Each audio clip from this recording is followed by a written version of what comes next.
I'd Rather Be Rich is a 1964 romantic comedy film with musical aspects directed by Jack Smight, produced by Ross Hunter and starring Sandra Dee.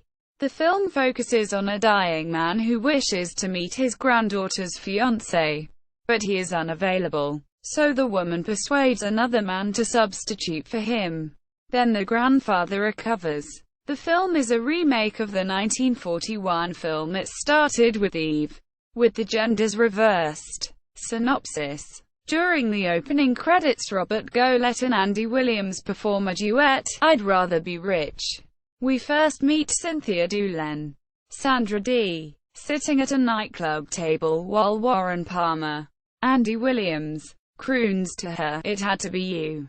Suddenly, Cynthia is called away to her dying grandfather's bedside. Philip Doolin, Maurice Chevalier, is the founder and CEO of Doolin Enterprises, and Cynthia is his closest surviving relative and heir. He tells her that his dying wish is for her to find the right man to marry. She's happy to tell you him of the kind, considerate and handsome Warren Palmer, whom Philip has never met and whom she has recently become engaged. Philip asks to meet Warren as soon as possible, for the end seems close at hand. Stuck in Boston because of airport difficulties, Warren is unable to be with Cynthia. Realizing that Philip will die a happier man if he can meet her fiancé, Cynthia approaches a stranger and asks if he would pose as Warren for an introduction to her grandfather. This man is Paul Benton, Robert Goulet, who has invented a heat-proof paint and desperately wants an audience with Philip Doolin, whose company has a contract with NASA.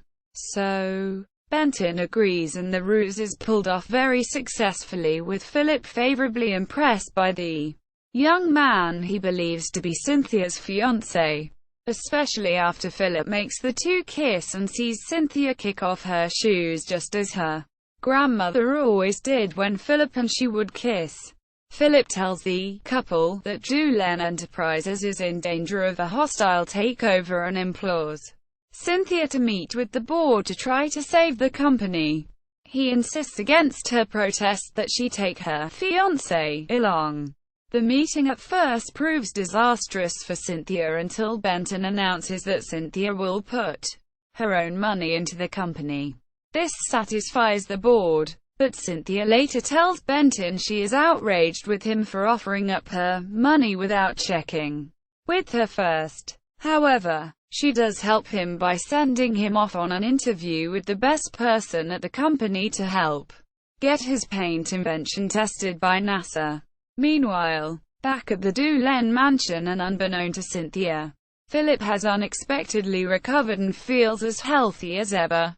Throughout the rest of the film, he and his nurse, Hermione Gingold, perform a comical cat-and-mouse game, she trying to stop him from smoking the many cigars he has hidden around the mansion. Philip learns of Benton's success with the board and now surely approves of his granddaughter's choice in a fiancé. But then Philip learns all about the ruse when he overhears Cynthia tell Benton that his presence is no longer required since the real Warren Palmer is arriving that afternoon.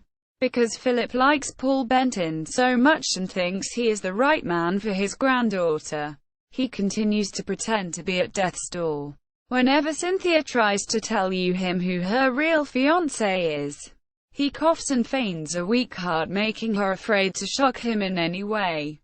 This makes it necessary for Benton to stick around, and Philip uses the situation to his advantage, playing matchmaker in an attempt to ensure his granddaughter's happiness.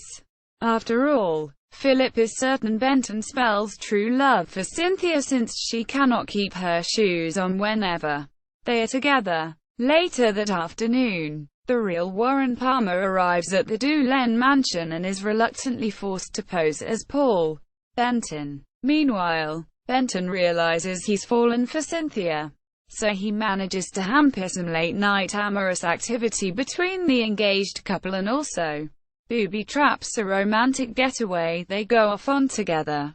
In the car on the way over, Palmer serenades Cynthia with the song, We're Almost There.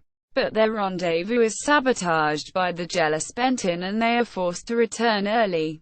Philip sends Cynthia and Benton to attend a shareholders' dinner dance, a scheme to have them spend more time together. They have a very enjoyable evening, until it ends up with the two rivals for Cynthia's affection fist-fighting on the mansion's lawn. Finally, Philip tells Cynthia that he is no longer dying and that her recent foot problems, just like her grandmother's condition, signifies which of the two men she truly loves. After a few more comedic scenes, Cynthia breaks off her engagement with Warren Palmer and winds up with Paul Benton.